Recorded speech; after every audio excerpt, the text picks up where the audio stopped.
Bonjour à tous et bienvenue à Radio Conso épisode 8. Radio Conso, c'est un ensemble de vidéos dédiées à la consolidation statutaire sur CCH Tagetik, groupe Wolters Kluwer, avec à chaque fois un de nos partenaires experts pour nous accompagner. Je suis Arnaud Guérin, directeur des services Tagetik France. Et pour ce 8e épisode dédié au Goodwill, j'ai le privilège d'être accompagné par Sébastien Jean-Michel, associé fondateur d'Agile Advisory. Sébastien, bonjour. Bonjour Arnaud, bonjour à tous. Ça va bien? Très bien. L'objectif de cet épisode est de rappeler les best practices en termes de Goodwill au sein d'une solution de consolidation statutaire avec notre expert Sébastien, et ensuite de passer à une démonstration qui reprend ces éléments. Mais tout d'abord, Sébastien, présente-nous Agile Advisory. Agile Advisory accompagne depuis 2016 les grands groupes du mid-market dans des sujets de pilotage de la performance. Donc quand on parle de pilotage de la performance, on va parler de consolidation, de reporting, mais aussi de FP&A et notamment aussi des plaquettes annuelles ou voire même des tableaux de bord comme des connecteurs Power BI par exemple. Power BI, d'accord. Nous, notre conviction chez Agile, elle est simple, c'est mettre en évidence, mettre en exergue notre expertise au service des directions à travers 3 piliers forts. Le premier, c'est notre savoir-faire, puisqu'on dispose d'une palette d'offres pour les clients, de l'intégration de la solution Tagetik à la dispense de formation en consolidation notamment. Notre deuxième pilier, assez fort également, c'est nous disposons d'une équipe d'experts finalement, tous certifiés, avec une dizaine d'années d'expérience. Et enfin, nous sommes, on va accompagner de bout en bout le client, puisqu'on va être des vrais business partners, puisqu'on va accompagner pour des sujets, on va dire, assez structurants et de demain, futurs, comme notamment Pilar 2. Voilà. Savoir-faire, expert certifié et accompagnement des clients. Exactement. Merci Sébastien pour cette présentation d'Agile Advisory. Aujourd'hui, dans cet épisode consacré au Goodwill, si on regarde la plateforme unifiée CCH Tagetik, on est situé au niveau de Financial Close et Consolidation. Selon toi, Sébastien, quand on parle du Goodwill, quels sont les enjeux, quels sont les points importants et en quoi CCH Tagetik répond à ce besoin? Finalement, c'est plutôt simple. On va parler de 3 enjeux majeurs. Premièrement, la conformité, puisque quand on parle de Goodwill, souvent on parle de normes comptables. Donc il faut être attentif justement à la comptabilisation de cet écart d'acquisition, soit en IFRS, soit en local GAAP finalement. On va parler de French GAAP plus du US GAAP. Le deuxième élément fort finalement, ce sera l'analyse d'impact. Donc on veut savoir finalement, dès lors on va enregistrer la donnée du Goodwill, quelles sont les règles de consolidation qui vont être générées dans la solution. D'accord. Et enfin, c'est toujours un sujet clé, c'est l'auditabilité. Donc savoir comment a été traité finalement cet élément d'écart d'acquisition et valider cette approche-là auprès d'un auditeur. Donc 3 piliers majeurs au niveau de cet aspect du Goodwill. Ce qu'on va voir maintenant, comme d'habitude, en vidéo pour montrer que la solution CCH Tagetik répond à ce besoin. Merci Arnaud. À travers cet exemple, nous allons démontrer que la solution Tagetik permet de faciliter, d'accélérer finalement le process de consolidation sur un exemple de type constatation d'un Goodwill. Donc on part de cette hypothèse, l'entité groupe acquiert 90% du capital de l'entité 2 pour 30 000 euros. La déclaration du flux de Goodwill est de 35 000 euros. Elle sera impactée chez la fille, mais déclarée chez l'entité groupe. Les entités sont en euros. On ne va pas comptabiliser d'amortissement lié à ce Goodwill. Pour rappel, le flux de Goodwill permet de constater également la part minoritaire, la différence du Goodwill partiel. Nous allons voir les impacts de ces éléments à travers 2 états.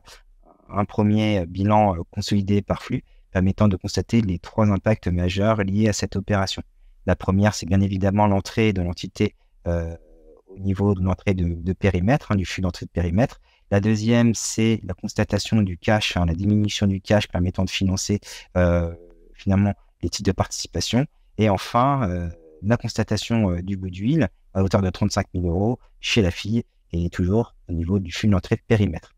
Deuxième état intéressant, c'est un bilan passage social conso permettant de constater bien évidemment l'élimination des titres à hauteur de 30 000 euros, mais également au niveau de l'actif, le Goodwill généré en consolidation avec la contrepartie, si on voit au niveau du passif, toujours sur cette même nature, des lignes d'écriture automatique de Goodwill, la constatation au niveau des réserves de consolidation et ensuite l'intérêt minoritaire qui a été constaté à hauteur de 10%. Si on va également plus loin dans la déclaration et la génération de l'écriture qui a été constatée dans Tagetik, nous sommes partis du principe nous écrivions une écriture en partie simple pour ensuite le diffuser sur une écriture en partie double. L'écriture en partie double, ce qu'on a vu, c'est la déclaration au niveau de l'actif du goodwill, en contrepartie des réserves. Vous voyez, l'entité groupe va déclarer, a déclaré finalement ce montant de 35 000 euros auprès de l'entité 2 qui elle-même va constater, va être impactée par cette écriture. Dans Tagetik, nous avons également d'autres éléments qui facilitent finalement la déclaration du goodwill et ses incidences, puisque nous avons la capacité de générer un plan d'amortissement automatisable directement dans la solution. On parle du goodwill, mais c'est tout type d'actifs. On a également la capacité, par l'intermédiaire de la structure juridique et des types d'événements, de déclarer et de recalculer un goodwill. Et enfin, on pourra, par l'intermédiaire du standard de Tagetik, qui est finalement un état de collecte, recalculer également un goodwill permettant d'avoir une traçabilité complète de la donnée. J'espère que ce webinaire vous a permis de répondre partiellement ou totalement à vos questions. Si vous avez d'autres éléments, d'autres questions additionnelles, n'hésitez pas à nous en faire part, nous serons contents d'y répondre. Merci beaucoup, au revoir. Alors selon toi, Sébastien, par rapport à tes 3 piliers que tu évoquais tout à l'heure et la vidéo qu'on vient de voir, est-ce que CCH Tagetik répond aux besoins, aux attentes des consolideurs en termes de goodwill ou écart d'acquisition? Donc CCH Tagetik répond évidemment aux enjeux fondamentaux tels que les traitements de l'écart d'acquisition. Nous, ce qu'on a remarqué effectivement dans nos exemples et dans des cas concrets, c'est souvent des sujets assez structurants, notamment pour le goodwill, qui sont notamment le suivi des événements. Dans un goodwill, quand on parle de suivi d'événements, on va parler d'automatisation partielle ou complète du goodwill. Donc ça va se matérialiser par quoi? Par la génération d'une écriture automatique ou partielle, soit par l'automatisation ou pas, la proposition finalement d'un plan d'amortissement. Et ce qui est vraiment, on va dire, important aussi pour les consolideurs, ça serait potentiellement l'ajout finalement, on va dire, d'états de collecte additionnels qui permettraient de collecter par exemple ce qu'on appelle le Price Purchase Allocation, qui permet en l'occurrence de calculer, on va dire, d'aider finalement le calcul du goodwill. Donc y compris le PPA, comme on dit dans le jargon.